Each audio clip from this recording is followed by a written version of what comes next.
Hello, everyone, and welcome to Strange Adventures. I'm Josh, and with me, I've got Huddy.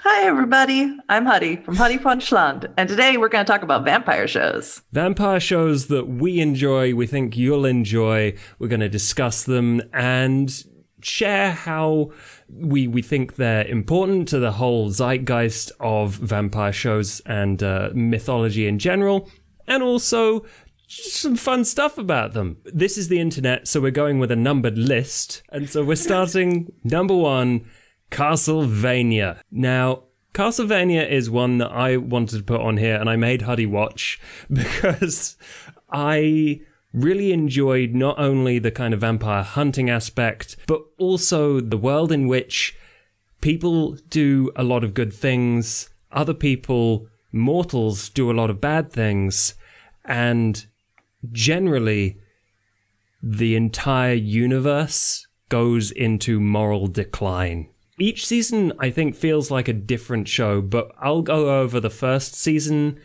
synopsis, which is a little bit of a spoiler. Obviously, there'll be like tiny spoilers, so we can like actually inform you about what's going on in the shows. But there is a vampire known as Dracula, who lives in a place... Never heard of him. Who falls in love with a mortal witch. He is enamored with not only her looks, but also the fact that she helps people with her small resources available to her. He has a magical teleporting castle that is familiar to those who have played the game, and he uses the huge library, his huge collected knowledge over however many millennia I think he said he's existed, to help her begin a much larger scale, basically potion production. Well, I would say, first of all, I'm going to take offense to calling her a witch. She's a healer. Healer, yes, sorry. She's a white, well, maybe a white witch, what you call her. And she, basically to help her make her own little apothecary in the 15th century. You're taking Dracula's perspective. I am taking the church's perspective. The priest's perspective? Yeah. It all begins when the priests burn the witch, burn Dracula's wife, and she pleads with him to not take vengeance. She is a very virtuous person. Dracula, however, is not, and he's quite significantly more powerful than the priests, so he murders them, and then vows a vengeance against all humanity. And as you do, you open a portal to hell.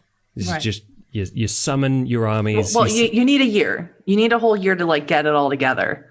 Well, yeah. So you told me to watch it, and I binged like all 3 seasons. I think I texted you like 2 days later, and I was like, done. I think I binged all 3 seasons. You really did. They're quite short episodes, right? Yeah, they're really short, so it was really easy to like while I'm cooking and stuff to just have it playing on my phone. So it was all good.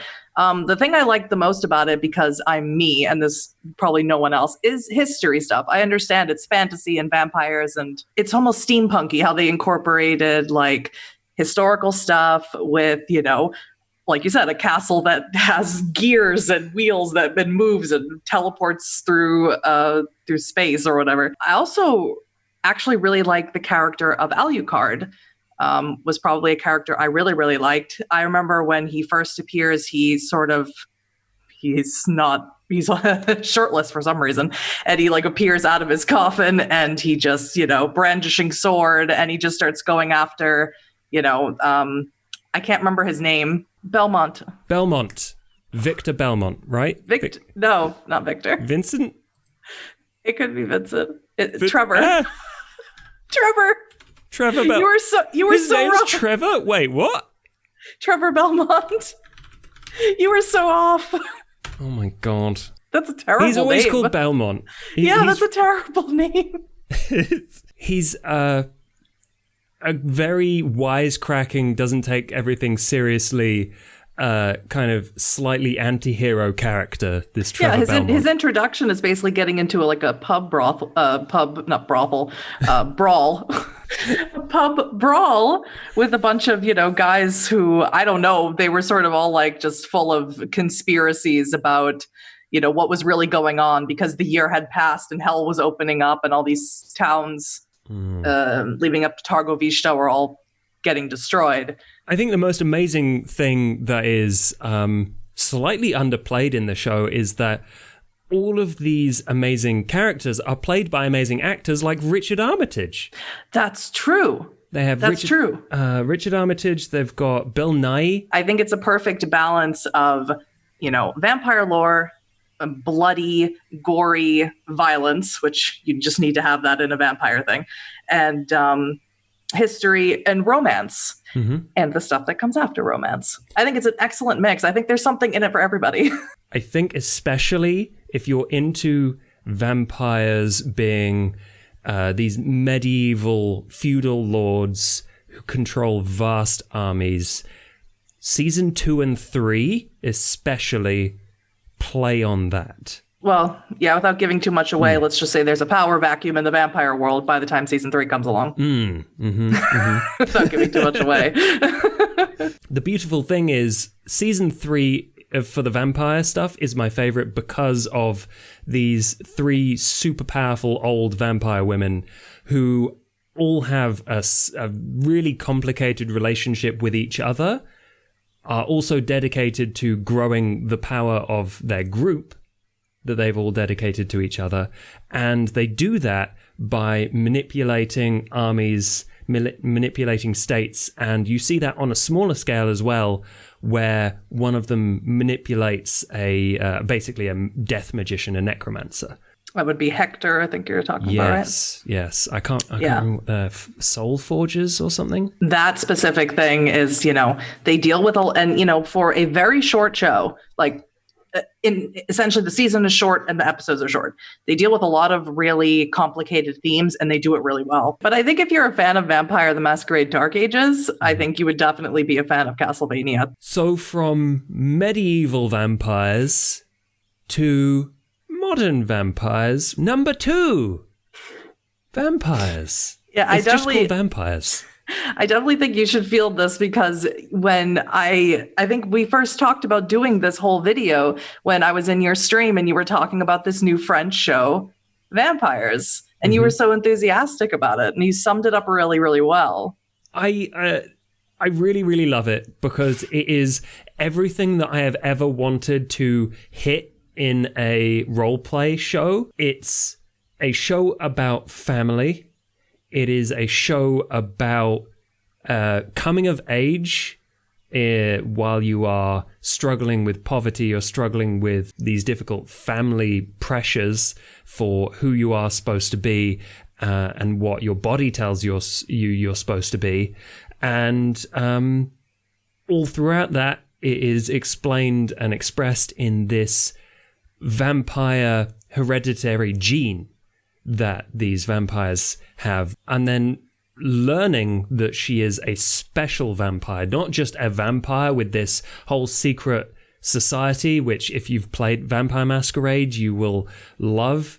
They keep the masquerade, essentially, but they all have these vampire blood orgies. They have this reverence for their elders and people who have been around, and they have this kind of manipulative dedication to family. What I really liked about it's almost not quite, but it's almost like if you were watching some sort of TV show about Thin Bloods, about what life would be like for Thin Bloods or Dampiers or something like that.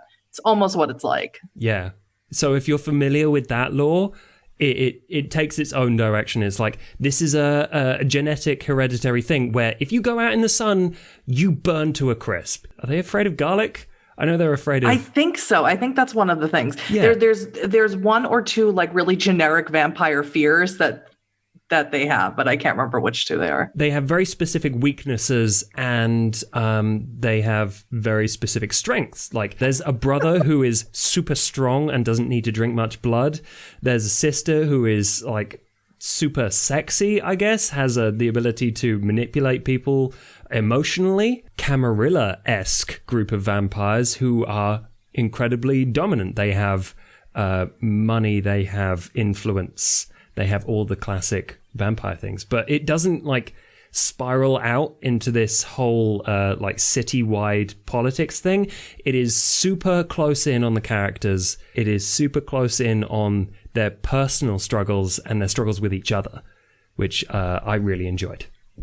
I think it's very refreshing. It's sort of a different take on the vampire mythos. And I think, as much as, Josh and I could talk probably about Vampire the Masquerade forever, I just think we need that. Oh, yeah. We need to have different perspectives sometimes, even if they're not everybody's cup of tea. Because, like, I showed the show to my wife and she was like, nah, not for me.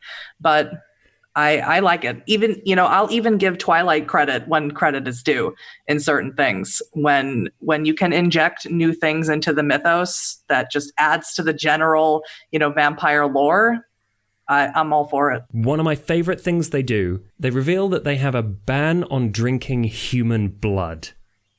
And it's revealed shortly after there's a very specific reason for that, because one of the characters like goes after humans and eats them. It is essentially an intensely narcotic drug for these vampires, and incredibly likely to get them caught if they're assaulting humans or taking their blood. You hear that paradox? You could totally make a TV show about Thin Bloods. Call it The Duskborn. The coolest thing is the medication aspect of it. Just from like a jumping point for the show is that she's taking this medication to sort of inhibit the vampirism, and then she stops taking it. And then you go. And I really like that. That's just a really fun way to introduce an audience into it. From extremely super serious, intense themes of drugs and sex and growing up to number 3. Which, Huddy, you start on this one because I started on the last one. What a difference. All right. So What We Do in the Shadows is, of course, another vampire-themed show, obviously. And it is a TV show based off of the 2014 mockumentary called What We Do in the Shadows. And basically the mockumentary is just about these really old vampires. They're like 700 plus years old, just living their everyday life. And it's almost like an Office style, documentary series, just about them living their life and doing their thing. Well, so a spinoff of that was about, again, 4 really old vampires. I know one of them is about 800 years old, and they're all from the old country and things like that. And they're living in an apartment complex in Staten Island, as you would as a vampire, right? Yeah. So you have this great dichotomy of vampire-related business. The really old baron just woke up, the ancient baron, and he's coming over. And, you have to make sure you have everything you need for that. But at the same time, there's the werewolf down the street is peeing on your lawn. And he's doing it, but you can't prove it. So you set out werewolf traps, obviously. Exactly. And of course, you have to plan for the end of the year vampire orgy. It's very important. Everyone's coming.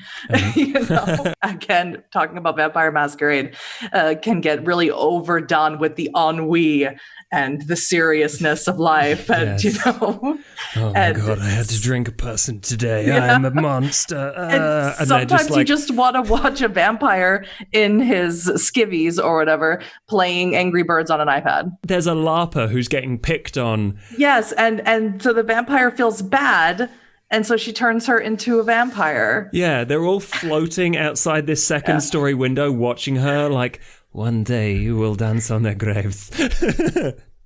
It's like really petty, but also kind of sweet. They're incredibly petty. Mm-hmm. They're incredibly petty, but they're also they're full of love for not necessarily for each other, but for example, there is one character. I don't want to give stuff away, but there's one character who goes and does one of those 23andMe tests, right? And he finds out he has like 200,000 living descendants, but one of them lives in Staten Island, not too far away. And so he gets into his head that he's going to go visit them. And it turns out this is 94-year-old woman. And he floats up to her window holding a teddy bear because it's like his great, child. And she has a heart attack. So that there's this whole thing of going to the funeral and everyone being like, we can't go in the church and what are we going to do? And, yeah, as much as I love the mockumentary, I think I actually like the show more. I think the show has more time, has more time to stretch ideas out that just pay off really well. Moving on to number 4. Which is?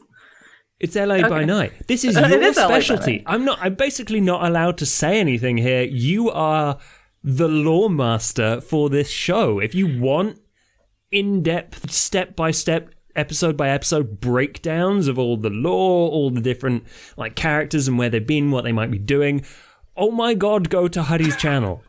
So LA by Night is probably my favorite show on the list. It is an actual play done over, it used to be on Geek and Sundry, but now it's over on the World of Darkness Twitch channel. And it's a live action TTRPG with real actors playing different vampires. And it's like any game of vampire in the sense where it's all about personal horror and political intrigue and maneuvering and anarchs versus Camarilla, which are all really common themes in Vampire the Masquerade tabletop games. But because you have professional actors in there, you really get invested in these characters.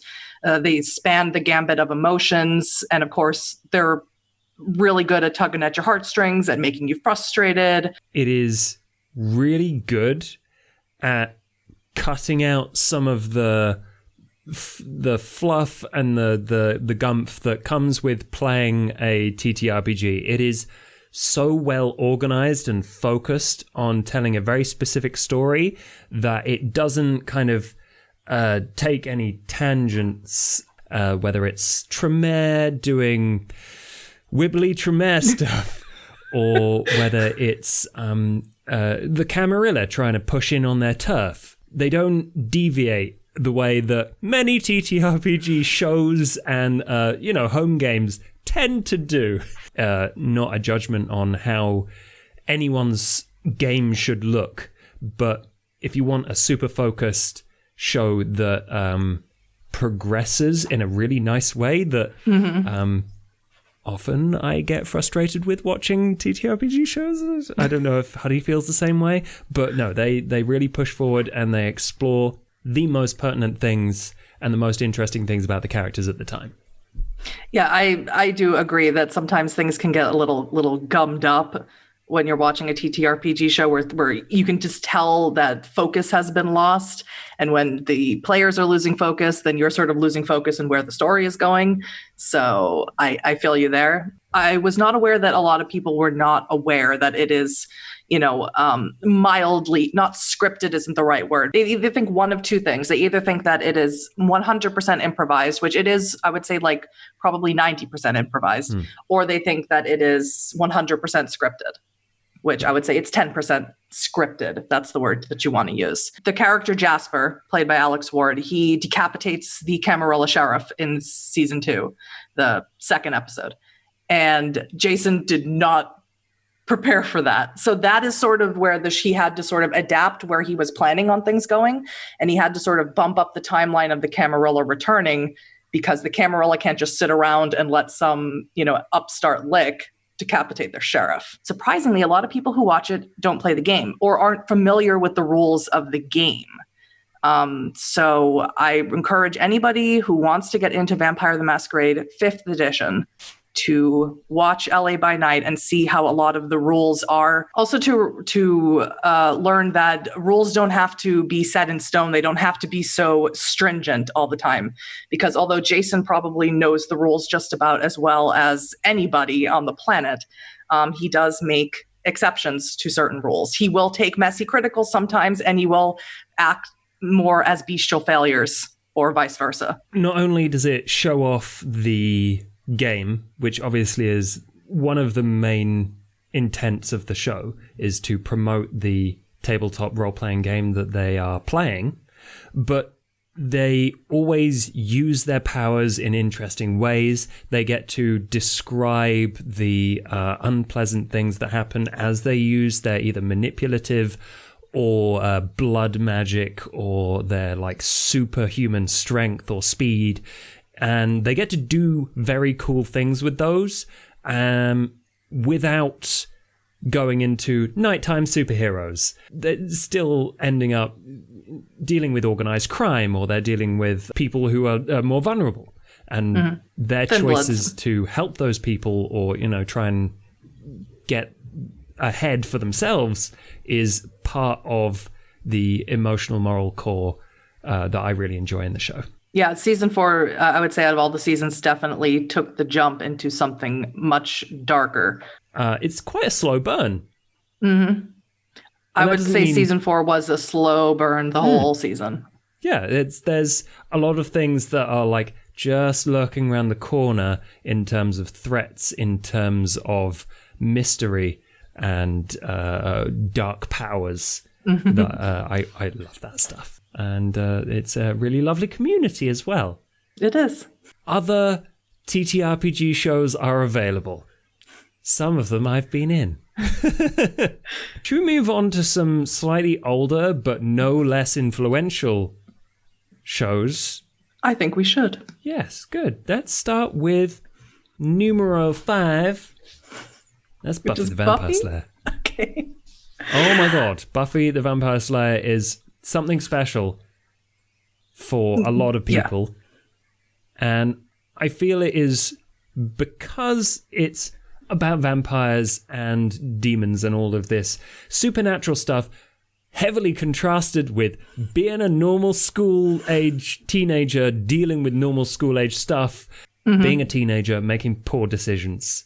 But having the powers of a superhero at the same time, but you can't tell anybody. I think if a show like Buffy showed up on the air today, I don't think it would make as big of a splash as it did back then. But there was really nothing to compare it to. The town sits on a hellmouth, right? So every week there's a new demon, a new type of vampire popping up out of the hellmouth to, just make Buffy's life more miserable. And then she has a pop quiz in math. It's just like, it can't get any worse. Buffy is really a great show because of, as we were discussing before we were recording this, because of the allegorical nature of it. Things that are supernatural in nature usually have some sort of meaning behind them. They represent something that a 16-year-old in high school might be struggling with. And I think you mentioned steroid abuse, right? Where the swim team was taking some sort of magical pill, or they were sitting in some sort of sauna, and whatever the steam was, it's been a million years. Some of their steam was turning them into fish monster things. So it's not the most serious. It's not the world's best prosthetic department. No, but it does look great still, I feel. It was the 90s. You gotta give it a little slack. It was the 90s. It was a TV show. The swim team turns into fish people. And so obviously they've got these ridiculous full body wibbly fish person prosthetics that, eventually end up eating people and stuff. Yeah. And it's horrific. But it's, slightly cheesy because it would it's fish people. Yeah, it's fish people. I think even in the first season, which was back in 1996, and I was 8, they were talking about dangers of chatting online, because that was a brand new thing. And Willow starts chatting with some boy online, and then it turns out that actually a demon got into the internet, Yeah. And it turns itself into some sort of cyborg robot person with the demon inside of it. And he's like, Willow, I love you. It was really bizarre to watch as an adult, right? I don't know. I think it's a super important show because they showcase so many different demons, so many different demon lore. So much vampire lore. They have that vampires, they are infected with a demon. That's how they become vampires. Yeah, there's because of the face thing. Yeah, they have vamp mode where they're I'm a vampire now. Thick brow, big teeth. Right. Yellow eyes. Angel is one of my favorite vampires because he's I'm a monster, but also he's super gorgeous. He's it's a bit creepy that he's 200 years old going out with a 16-year-old. Super gorgeous people can't be depressed or upset. I know. He's he's upset, but he's perpetually upset. Like, everything I touch dies. Yeah. And then he's like, I can't love you, Buffy. Obviously a man wrote the show, but because if he achieves perfect happiness, which is apparently doing the horizontal monster mash with Buffy, then he loses his soul. So he can't be with her because apparently he can't resist the temptation. Yeah, like Huddy said, there's allegories for abusive boyfriends. There's allegories for dodgy stepdads in there. You remember the robot? That guy actually terrified me. A perfect replica of a normal dude dates her mum and ends up like trying to ingratiate himself into their home. Oh my god, I remember that. No, his Buffy, name was like you're not Tim allowed to or be something. a bad person. Yeah, he was like a robot and no one believed her and he like hit her and stuff, and that was whoa. I had totally forgotten about that episode. Yeah. Yes. Mm-hmm. That episode was horrible. Yeah, it was horrifying. And because she can take a hit, she doesn't bruise. And so she's like, he hit me. And they're like, well, where's the bruise? Which is gaslighting. You know, that was so... Josh, I totally forgot about that episode. Now I'm like super excited to go binge watch Buffy again. Right? So, let's go on to number 6. Because we are nice and organized, which is the spin-off from Buffy, which is Angel. I never saw a lot of this. So, Huddy, this is your ballpark. Okay, so I've seen a lot of Angel, all of it probably more than once. He moves to Los Angeles, which I don't know what the distance from that to Sunnydale is, but he moves to Los Angeles and he starts his own detective agency where he doesn't necessarily go after supernatural cases. He does normal cases, but he sort of keeps an ear out or an eye out for supernatural cases that he feels like only he can solve. And he's very much like, I need to be alone. No one can be around me because I'm a monster. You know, he's very much like that throughout the first couple of seasons. But then 2 characters from Buffy eventually join him, which would be Cordelia, who was the sort of mean girl of the Buffy universe and then not anymore. My favorite. And Wesley, who was the watcher who replaced Giles for just a little while. And so they sort of join his detective agency. And the show is really good for the first few seasons. And plus he has a main antagonist, which is something Buffy didn't have. Buffy always had a different antagonist every season. But the consistent antagonist that may have been more in the background in other seasons than, you know, went back and forth, was this big supernatural law firm called Wolfram and Hart. So always in the back of episodes or in general throughout the season, there was this looming corporate evil entity that was behind a lot of the things. So that was refreshing from Buffy. Eventually, the seasons get a little goofy. They sort of lose the Wolfram and Hart thing. Wolfram and Hart gets destroyed. And then it's just Angel has a kid. And then Cordelia turns out to be a horrible demon goddess monster, and then then she gives birth to the actual goddess monster who like turns all of the people into happy shiny people, but it's all a lie. I don't know. It gets really complicated and really weird and goes downhill really fast. Okay. But Angel was always cool because he was always like brooding and in the corner and like slightly covered by shadow. You know, he was always that cool vampire. There is no redemption for him. He can't break this curse that was put on him. So he's trying to do whatever it is that he can do to redeem himself, even if it's just personal redemption, and he knows it won't lead anywhere real. And of course, what's great in the first season is you have special guest appearances from Buffy, from Spike. I think Giles might be in one of the episodes as well. Oh, cool. And Willow is in one of the episodes. So that's also really fun and connects everything together really, really well. Once again, Huddy is going to teach us good, learn about number 7, and that is True Blood. Right. Okay, so speaking of Southern, True Blood takes place entirely in the South, but that's an old Southern accent that no one uses anymore. But for some reason, all the vampires in True Blood use this accent. I do declare. Yeah, that's a Scarlett O'Hara gone with the wind. Oh, you know, Mr. Ashley is coming to town, you know, type of accent that nobody uses anymore. Are they like really old? Is that why they use it? Some of them are, but they use it anyway. And I know Bill, the main male vampire character, is British, and he uses that accent where he's like, True Blood is based off of the Sookie Stackhouse mystery novels. It is about a woman who is a waitress, and she lives in Louisiana. She lives in Bontemps, Louisiana, to be precise. And she has the ability to hear people's thoughts. She's telepathic. Later in the show, you find out why. It's not a reason we need to get into now because it's a silly reason. But anyway.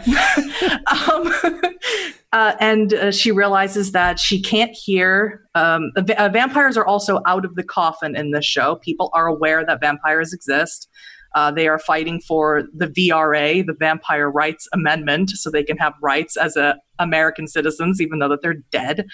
And so she gets very excited when she sees a vampire walk in, and he's very obviously a vampire. He's, has this aura about him that everyone notices immediately. And she's excited to break out the bottle of True Blood, which is the synthetic blood that she can, serve as a waitress to vampires. She realizes she can't hear his thoughts because he's dead, because he doesn't have electrical impulses in his brain. And that makes her extremely happy because for the first time in her life, she doesn't have to listen to all of the gross things that guys say when they look at her, or all of the catty things that women say when they look at her. And she could just have her own thoughts and no one else's. And that's sort of how the show begins. And it's actually really good, again, for this vampire zeitgeist mythos thing, where we're living in a world with humans and vampires, and they're supposed to coexist. And they're being democratic, diplomatic. They're like, we don't need to feed on humans. It's not okay. We won't do it. Here, this Japanese synthetic blood in this very nice little bottle. This is all we need. This sustains us, and we want our rights as Americans, and blah, blah, blah. And of course, none of that is really true. Of course, vampires are still feeding on people. The synthetic blood tastes like garbage. And, they know that they can take what they want, but they'd rather, and then you find out there's divisions in the vampire community. There's the vampire community who wants to live with the people and coexist. And then there's a vampire community who just wants to take over all the people. They already know we exist. Why are we pretending anymore? Plus, I love the phrase coming out of the coffin. The show, just like with Buffy, just like with Angel, spirals out of control. They have this whole Lilith mythos eventually at the end, which is very much like Vampire the Masquerade, but nothing like Vampire the Masquerade.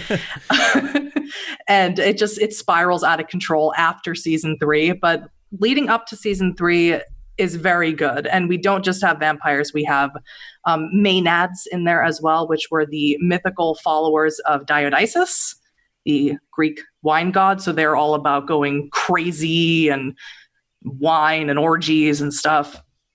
It's actually really, and there's witches. It's actually really, really good.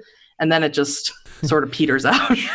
Yeah. It does the thing a lot of shows do where they've gone too far. So I hope you've enjoyed this. If you have your own personal favorites or comments on the shows that you really love and want more people to watch, let us know in the comments. We'll talk with you. We'll argue, probably. I don't know. I won't argue. You can come to my channel to watch recaps of the first 3 seasons of LA by Night and all of the recent seasons, as well as some impromptu live streams where we talk about certain aspects of the show. So until next time, thank you for watching. Goodbye.